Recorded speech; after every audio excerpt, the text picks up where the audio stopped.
आप सभी का स्वागत है मेरे YouTube चैनल पे। आज हम लोग वीडियो में डिस्कस करने वाले हैं इंडियन पॉलिटी, जो कि महेश वर्णवाल सार संग्रह NCERT सार संग्रह से लिया गया है। और अभी जो सेशन चल रहा है वो इंडियन पॉलिटी का चल रहा है। इससे पहले भी 3 वीडियो इंडियन पॉलिटी का डाला हुआ है और आज हम लोग फिर 2-3 चैप्टर डिस्कस करेंगे इस वीडियो में, तो बने रहिएगा आप लोग लास्ट तक। तो चलिए स्टार्ट करते हैं। देखिए, पहला इसमें दिया हुआ है कि भारतीय नागरिकता कितने प्रकार से आप प्राप्त कर सकते हैं। तो भारतीय नागरिकता हेतु उसका 5 प्रकार दिया हुआ है कि किस किस तरह से आप भारतीय नागरिकता प्राप्त कर सकते हैं।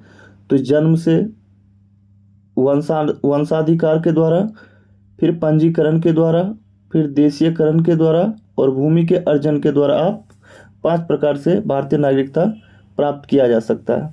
तो चलिए अब सीधा क्वेश्चन पे आते हैं। भारतीय संविधान किस प्रकार की नागरिकता प्रदान करता है।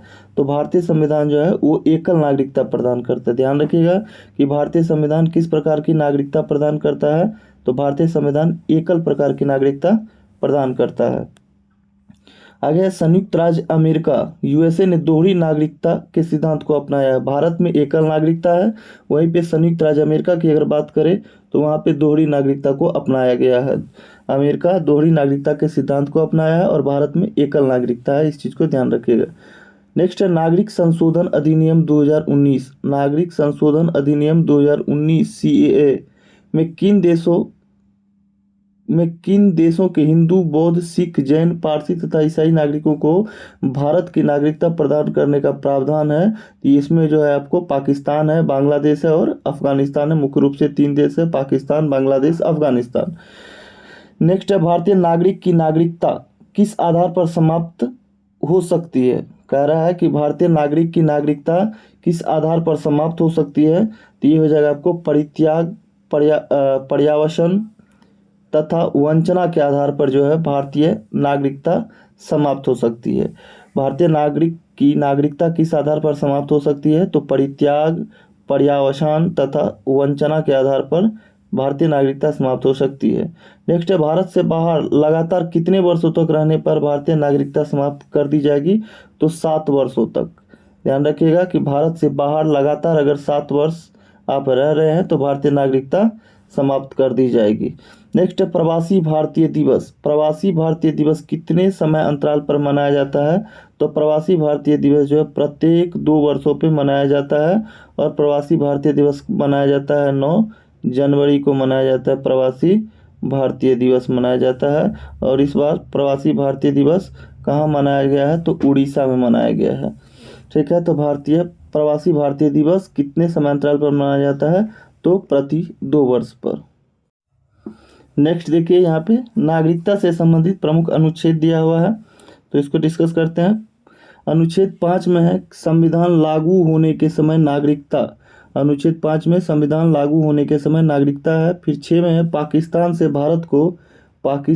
भारत को प्रव्रजन करने वाले व्यक्तियों को नागरिकता का अधिकार। अनुच्छेद 6, पाकिस्तान से भारत को प्रव्रजन करने वाले व्यक्तियों को नागरिकता का अधिकार। अनुच्छेद 7 है कि पाकिस्तान से प्रव्रजित व्यक्तियों के नागरिकता अधिकार। पाकिस्तान से प्रव्रजित व्यक्तियों के नागरिकता का अधिकार, अनुच्छेद 7। फिर अनुच्छेद 8 में है भारतीय मूल के उन लोगों के नागरिकता अधिकार जो भारत के बाहर रह रहे हैं। तो ये हो जाएगा आपको अनुच्छेद 8।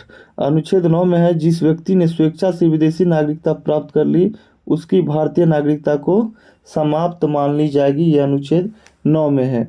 नेक्स्ट है अनुच्छेद 10 में क्या है। तो अनुच्छेद 10 में है नागरिकता संबंधी अधिकारों की निरंतरता। अनुच्छेद 10 कहता है कि नागरिकता संबंधी अधिकारों की निरंतरता। और अनुच्छेद 11 में है संसद द्वारा कानून बनाकर नागरिकता अधिकारों का नियमन। संसद द्वारा कानून बनाकर नागरिकता अधिकारों का नियमन, यह अनुच्छेद 11 में है। नेक्स्ट देख लेते हैं। नेक्स्ट क्या है, लक्ष्मीमल सिंधवी समिति किससे संबंधित है। तो लक्ष्मीमल सिंधवी समिति किससे संबंधित है। तो दोहरी नागरिकता से संबंधित है। लक्ष्मीमल सिंधवी समिति जो है किससे संबंधित है। तो दोहरी नागरिकता से। किसी व्यक्ति द्वारा भारतीय बैंकों में धन जमा करके भारत की नागरिकता नहीं प्राप्त की जा सकती है। कभी कभी पूछता है कि भारत की नागरिकता किस आधार पर प्राप्त नहीं की जा सकती है। तो भारतीय बैंकों में धन जमा करके आप भारत की नागरिकता नहीं प्राप्त कर सकते हैं। नेक्स्ट है, भारतीय संविधान में एकल नागरिकता एकल नागरिकता का प्रावधान जो है किस देश से लिया गया है, तो ये लिया गया है ब्रिटेन से लिया गया है। भारतीय संविधान में एकल नागरिकता का जो प्रावधान लिया गया है वो लिया गया है ब्रिटेन से। आगे है, भारतीय मूल के व्यक्ति का कार्ड धारक भारत में नहीं खरीद सकता है, क्या नहीं खरीद सकता है, तो कृषि भूमि। भारतीय मूल के व्यक्ति पीआईओ के कार्ड धारक भारत में नहीं खरीद सकता है कृषि भूमि। अब चलिए अब बॉक्स वाला देखते हैं, बॉक्स में कुछ दिया हुआ है इंपॉर्टेंट चीज़, तो उसको आज हम लोग डिस्कस करते हैं, बारी बारी से देख लेंगे क्या है दिया हुआ है, थोड़ा छोटा दिखाई देगा। चलिए देखते हैं, यहाँ पे दिया है एनआरआई, पीआईओ और ओसीआई कार्ड धारक में तुलना किया गया है यहाँ पे, तो देख लीजिए तुलना। पहला परिभाषा है अप्रवासी भारतीय। भारतीय नागरिक जो साधारणतः भारत के बाहर निवास करता है और भारतीय पासपोर्ट धारक है, वो हो गया आपको अप्रवासी भारतीय। वहीं पे भारतीय मूल के व्यक्ति पीआईओ स्वयं व्यक्ति या उसका कोई पूर्वज भारतीय नागरिक रहा है, वह वर्तमान में अन्य देश की नागरिकता प्राप्त है जिसका पासपोर्ट धारक है। वही विदेशी भारतीय नागरिक में है एक व्यक्ति जो विदेशी भारतीय नागरिक कार्ड धारक हो तथा नागरिकता अधिनियम 1955 के अंतर्गत पंजीकृत हो। वहीं पे नागरिकता की जो अर्हता होती है वो प्रवासी भारतीय में, यह भारतीय नागरिक है। भारतीय मूल के व्यक्ति पीआईओ भारत में कम से कम 7 वर्षों के निरंतर निवास के आधार पर आवेदन कर सकते हैं। वहीं पे विदेशी भारतीय नागरिक ओसीआई संविधान लागू होने या फिर उसके बाद भारतीय नागरिक था और उस भूभाग का निवासी जो है, जो स्वतंत्रता के बाद भारत का अंग बन गया। प्राप्त होने वाले लाभ, अप्रवासी भारतीय को सभी लाभ जो सामान्यतः भारतीय नागरिकों को प्राप्त है। उसके बाद भारतीय मूल के व्यक्ति जो है वो पीआईओ में उसको कोई विशेष लाभ नहीं। फिर विदेशी भारतीय नागरिक एक एफआरआरओ व एफआरओ वाले लाभ के साथ पंजीयन से छूट भारत में कितनी भी अवधि तक ठहराव के लिए। वीजा अप्रवासी भारतीयों को नहीं, भारतीय मूल के व्यक्ति पीआईओ को हाँ, और विदेशी भारतीय नागरिक को जीवन भर बिना वीजा आ जा सकते हैं। वहीं पे मताधिकार दे दिया गया है अप्रवासी भारतीय को, और भारतीय मूल के व्यक्ति पीआईओ को नहीं दिया गया है और विदेशी भारतीय नागरिक को नहीं दिया गया है। अब देखिए यहाँ पे क्या है, एल एम सिंघवी की अध्यक्षता में गठित समिति ने प्रतिवर्ष 9 जनवरी को, जो कि पहले बता चुके हैं आपको, 9 जनवरी को प्रवासी भारतीय दिवस मनाने की अनुशंसा की है। कौन से किसकी अध्यक्षता में, तो एल एम सिंघवी याद रखिएगा, ये भी पूछ सकता है कि 9 जनवरी को प्रवासी भारतीय दिवस मनाने की अनुशंसा किसकी अध्यक्षता में गठित समिति ने किया था, तो ये हो जाएगा आपको एल एम सिंघवी की अध्यक्षता में गठित समिति ने 9 जनवरी को प्रवासी भारतीय दिवस मनाने की अनुशंसा की है। नेक्स्ट चैप्टर है मूल अधिकार, तो चलिए मूल अधिकार में हम लोग डिस्कस करते हैं।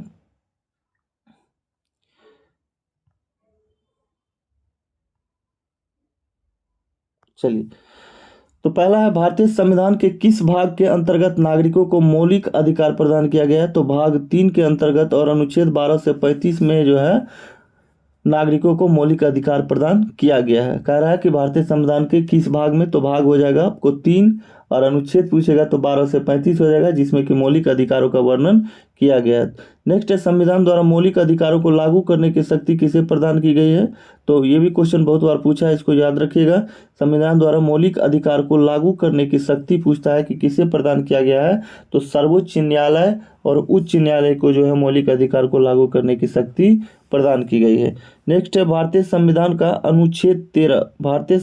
अनुच्छेद 13 संवैधानिक प्रावधानों को संसद तथा राज्य विधानमंडलों द्वारा बनाए गए नियमों कानूनों पर प्राथमिकता प्रदान करता है। ये भी इंपॉर्टेंट है, याद रखिएगा कि अनुच्छेद 13 के बारे में कभी भी पूछता है तो अनुच्छेद 13 जो है संवैधानिक प्रावधानों को संसद तथा राज्य विधानमंडलों द्वारा बनाए गए नियमों कानूनों पर प्राथमिकता प्रदान करता है। चलिए नेक्स्ट देखते हैं क्या है। नेक्स्ट है भारतीय संविधान के अनुच्छेद 13 का मुख्य उद्देश्य जो है किसके संदर्भ में संविधान की सर्वोच्चता सुनिश्चित करना है, तो ये हो जाएगा आपको मौलिक अधिकार के।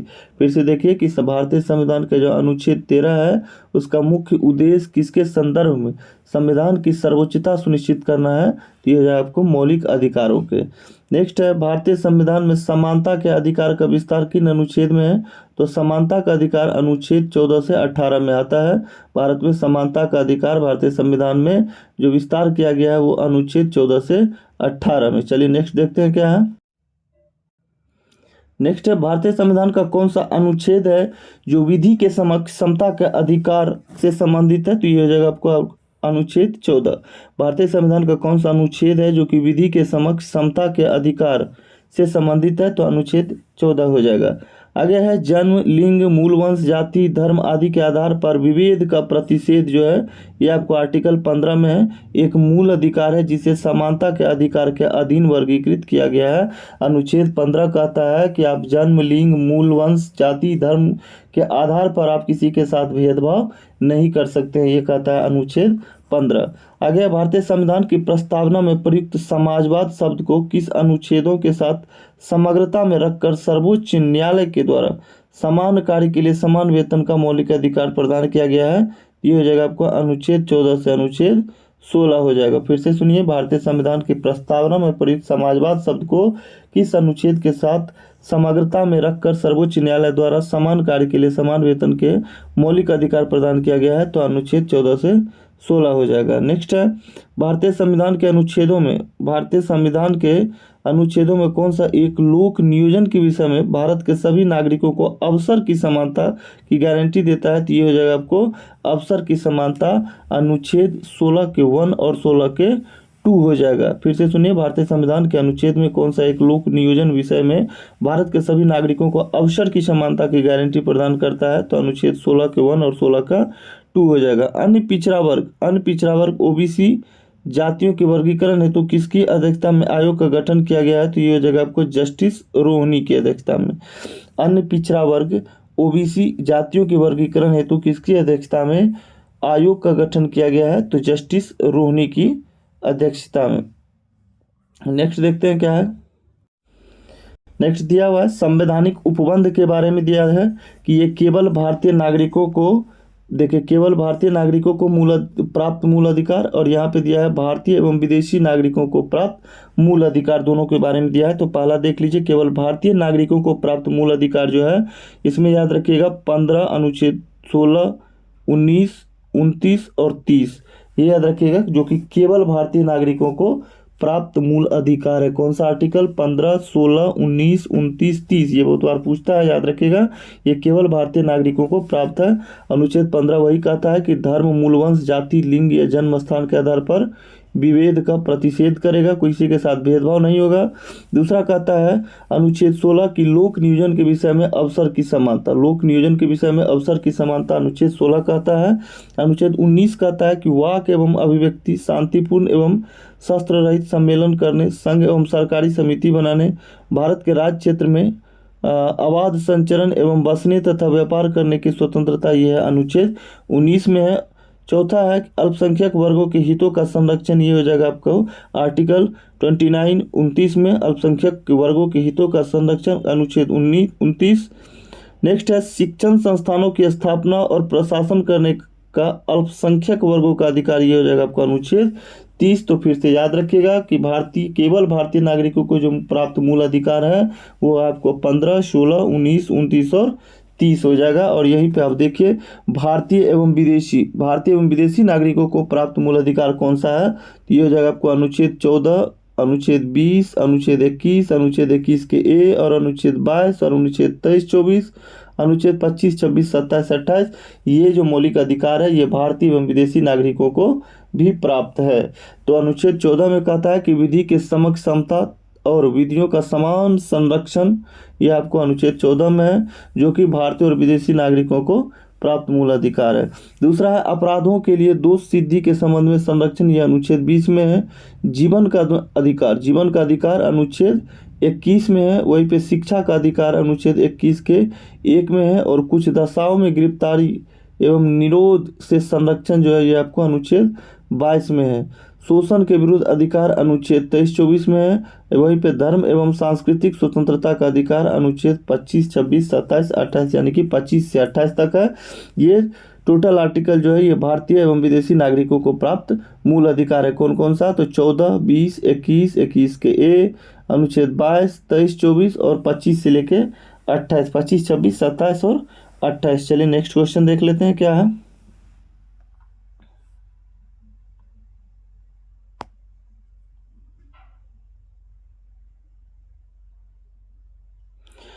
नेक्स्ट है, संविधान के किस अनुच्छेद के अंतर्गत अस्पृश्यता का उन्मूलन किया गया? बहुत बार पूछा गया क्वेश्चन है ये। भारतीय संविधान के किस अनुच्छेद के अंतर्गत अस्पृश्यता का उन्मूलन किया गया है? तो अनुच्छेद 17 के अंतर्गत, अनुच्छेद 17 के अंतर्गत अस्पृश्यता का उन्मूलन किया गया है। आर्टिकल याद रखिएगा 17। संविधान में अस्पृश्यता परिभाषित नहीं है, संविधान में अस्पृश्यता परिभाषित नहीं है। अस्पृश्यता निवारण अधिनियम 1955 के अंतर्गत अस्पृश्यता को बढ़ावा देना एक दंडनीय अपराध माना गया है। फिर से सुनिए कि संविधान में जो है अस्पृश्यता परिभाषित नहीं है। अस्पृश्यता निवारण अधिनियम 1955 के अंतर्गत अस्पृश्यता को बढ़ावा देना क्या है? एक दंडनीय अपराध है। ठीक है, आगे अनुच्छेद 18 क्या कहता है? अनुच्छेद 18 का संबंध जो है ये है उपाधियों के अंत से। अनुच्छेद 18 का संबंध किससे है? तो उपाधियों के अंत से। नेक्स्ट इधर देखते हैं क्या है। भारतीय संविधान के किस अनुच्छेद में वाक एवं अभिव्यक्ति की स्वतंत्रता है? वाक एवं अभिव्यक्ति की स्वतंत्रता के मूल अधिकार का प्रावधान है, तो ये हो जाएगा आपको आर्टिकल 19 में है।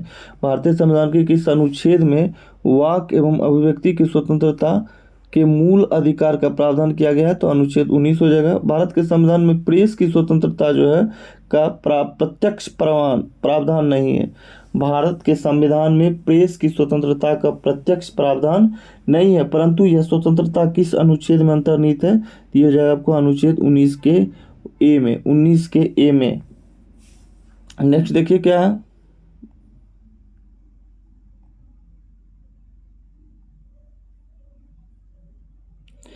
नेक्स्ट है, भारतीय संविधान में आर्थिक समानता के मौलिक अधिकार में सम्मिलित नहीं है। भारतीय संविधान में आर्थिक समानता जो है ये समानता के मौलिक अधिकार में सम्मिलित नहीं है।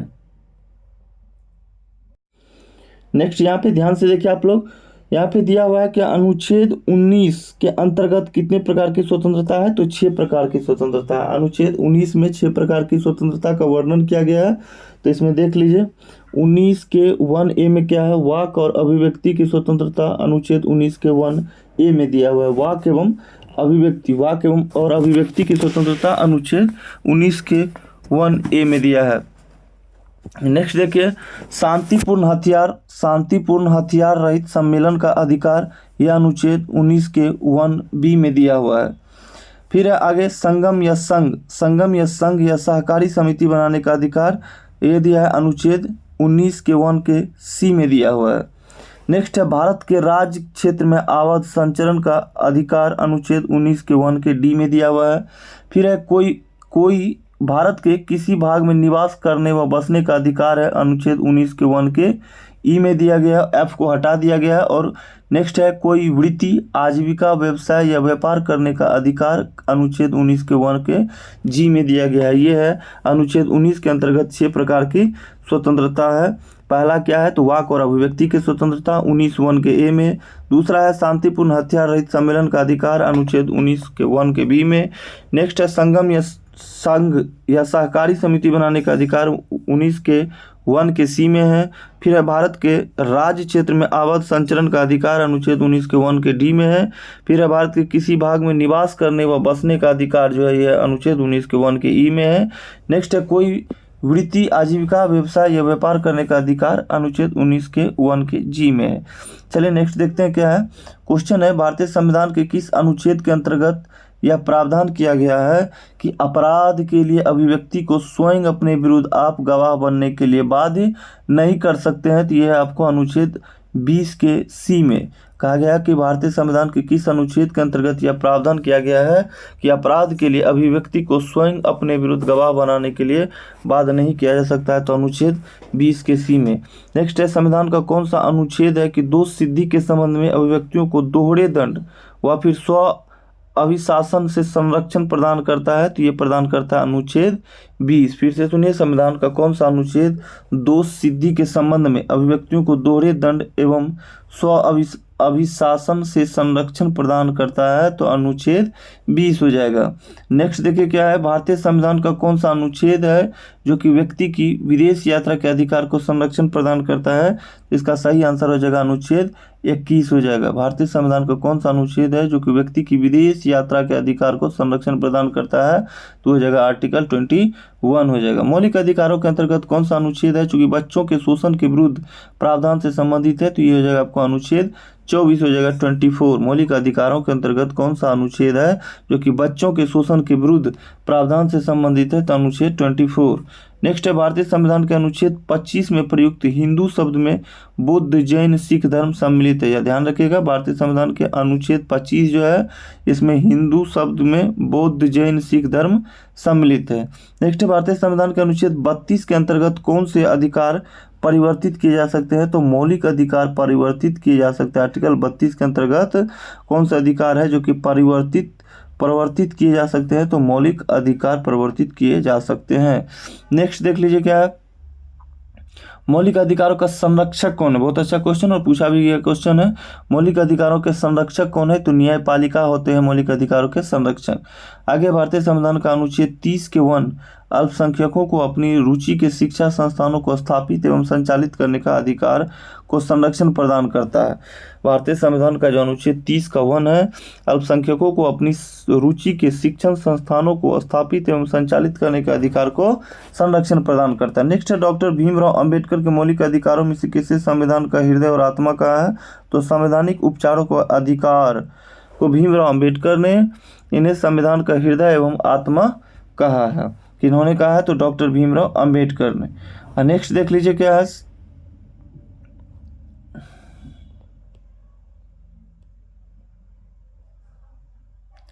नेक्स्ट क्वेश्चन है, व्यक्तिगत स्वतंत्रता के अधिकार के लिए कौन सी याचिका दायर की जा सकती है, तो बंदी प्रत्यक्षीकरण। व्यक्तिगत स्वतंत्रता के अधिकार के लिए कौन सी याचिका दायर की जा सकती है, तो बंदी प्रत्यक्षीकरण। नेक्स्ट है, संसद को मौलिक अधिकारों में संशोधन का अधिकार किस वाद के निर्णय पर प्राप्त हुआ है, तो केशवानंद भारती बनाम केरलवाद जो कि 1973 ईस्वी में। ठीक है, संसद को मौलिक अधिकारों में संशोधन का अधिकार जो है, संसद को मौलिक अधिकारों में संशोधन का अधिकार किस निर्णय के आधार पर प्राप्त हुआ, तो केशवानंद भारती बनाम केरलवाद में 1973 में। नेक्स्ट है, संपत्ति के मौलिक अधिकार। संपत्ति के मौलिक अधिकार को किस संविधान संशोधन के द्वारा मौलिक अधिकारों की श्रेणी से हटाकर केवल वैधानिक अधिकार बनाया गया है, तो 44वें संविधान संशोधन 1978 द्वारा। संपत्ति के मौलिक अधिकार को किस संविधान संशोधन के द्वारा मौलिक अधिकारों की श्रेणी से हटाकर केवल वैधानिक अधिकार बनाया गया है, तो 44वें संविधान संशोधन 1978 के द्वारा। नेक्स्ट देखिए क्या है, नेक्स्ट है, वर्तमान समय में भारतीय संविधान के अंतर्गत संपत्ति का अधिकार जो है किस प्रकार का अधिकार है, तो ये वैधानिक अधिकार है। ठीक है, वर्तमान समय में भारतीय संविधान के अंतर्गत संपत्ति का अधिकार किस प्रकार के अधिकार है, तो ये वैधानिक अधिकार है। नेक्स्ट है, सूचना का अधिकार राइट टू इन्फॉर्मेशन एक विधिक अधिकार है जो सूचना का अधिकार अधिनियम 2005 के माध्यम से प्रदान किया गया है। तब सूचना का अधिकार एक विधिक अधिकार है जो सूचना का अधिकार अधिनियम 2005 के माध्यम से प्रदान किया गया। नेक्स्ट है, आर्थिक रूप से पिछड़े वर्ग को आरक्षण प्रदान करने के लिए संविधान में कौन से अनुच्छेद जोड़े गए, तो अनुच्छेद 15 के 6 तथा 16 के 6 जोड़ा गया है। EWS जिसको बोला जाता है कि आरक्षण प्रदान करने के लिए संविधान में कौन सा अनुच्छेद जोड़े गए, तो अनुच्छेद 15 के 6 तथा 16 के 6 जोड़ा गया है। चलिए नेक्स्ट देखते हैं क्या है, 6 से 14 वर्ष की आयु के बच्चे को प्रदत्त शिक्षा का अधिकार जो है किस प्रकार का अधिकार है, तो मूल अधिकार है। 6 से 14 वर्ष की बच्चों को प्रदत्त शिक्षा का अधिकार जो किस प्रकार का अधिकार है, मूल अधिकार। भारतीय संविधान द्वारा प्रदत्त संवैधानिक उपचारों का अधिकार गैर नागरिकों को भी उपलब्ध है। भारतीय संविधान के द्वारा प्रदत्त संवैधानिक उपचारों का अधिकार जो कि गैर नागरिकों को भी उपलब्ध है। कौन सा मूल अधिकार राष्ट्रीय आपातकाल अनुच्छेद 352 में भी समाप्त नहीं किया जा सकता है, तो वह है व्यक्तिगत स्वतंत्रता तथा जीवन का अधिकार। व्यक्तिगत स्वतंत्रता और जीवन का अधिकार जो कि राष्ट्रीय आपातकाल 352 में भी आप समाप्त नहीं कर सकते हैं। नेक्स्ट है बंधुआ मजदूर उन्मूलन अधिनियम संसद द्वारा किस वर्ष पारित किया गया था? तो ये पारित किया गया था वर्ष 1976 में। कभी कभी ये भी पूछता है कि बंधुआ मजदूर अधिनियम जो है संसद द्वारा किस वर्ष पारित किया गया था? 1976 में। नेक्स्ट देख लीजिए समानता का अधिकार, यहाँ पे दिया हुआ है अनुच्छेद, समानता का अधिकार हो जाएगा आपको अनुच्छेद 14 से 18 हो जाएगा। स्वतंत्रता का अधिकार की बात करें तो अनुच्छेद 19 से 22 हो जाएगा। शोषण के विरुद्ध अधिकार अनुच्छेद 23 से 24 हो जाएगा। धर्म की स्वतंत्रता का अधिकार अनुच्छेद 25 से 28। वहीं पे सांस्कृतिक और शिक्षा संबंधी अधिकार अनुच्छेद 29 और 30। संवैधानिक उपचारों का अधिकार हो जाएगा अनुच्छेद 32। फिर से सुनिए, समानता का अधिकार अनुच्छेद 14 से 18, स्वतंत्रता का अधिकार अनुच्छेद 19 से 22, शोषण के विरुद्ध अधिकार अनुच्छेद 23 से 24, धर्म की स्वतंत्रता का अधिकार हो जाएगा अनुच्छेद 25 से 28, संस्कृति और शिक्षा संबंधी अधिकार अनुच्छेद 29 से 30 और संवैधानिक उपचारों का अधिकार जो अनुच्छेद 32 में। चलिए नेक्स्ट देख लेते हैं क्या है।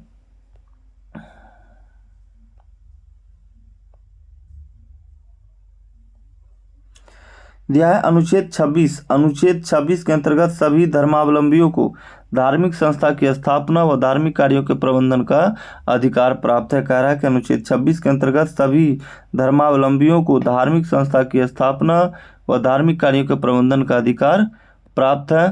तो आज हम लोगों ने 2-3 चैप्टर डिस्कस किया है। मिलते हैं अगले वीडियो में। अगर आप लोग को वीडियो अच्छा लगा हो तो वीडियो को लाइक कर दीजिएगा, चैनल को सब्सक्राइब कर दीजिएगा। इसी तरह का वीडियो आप लोग के बीच लेके आता रहता हूँ। नेक्स्ट आगे भी अच्छे अच्छे बुक का वीडियो आप लोग को प्रोवाइड करवा दिया जाएगा। तो जो लोग नहीं जुड़े हुए मेरे यूट्यूब चैनल से जुड़ जाइए, मेरे चैनल को सब्सक्राइब कर दीजिए। कोई भी नोटिफिकेशन सबसे पहले आपको यहाँ पे बताया जाएगा। हर चीज़ का एक सही और सटीक चीज़ यहाँ पे आपको बताया जाएगा। तो आप जुड़े रहिएगा मेरे चैनल से, चैनल को सब्सक्राइब कर लीजिए। अगर ये वीडियो आप लोग को अच्छा लगा हो तो वीडियो को लाइक कर दीजिए, चैनल को सब्सक्राइब कर दीजिए और यार दोस्तों के बीच शेयर भी कर दीजिए। मिलते हैं अगली वीडियो में।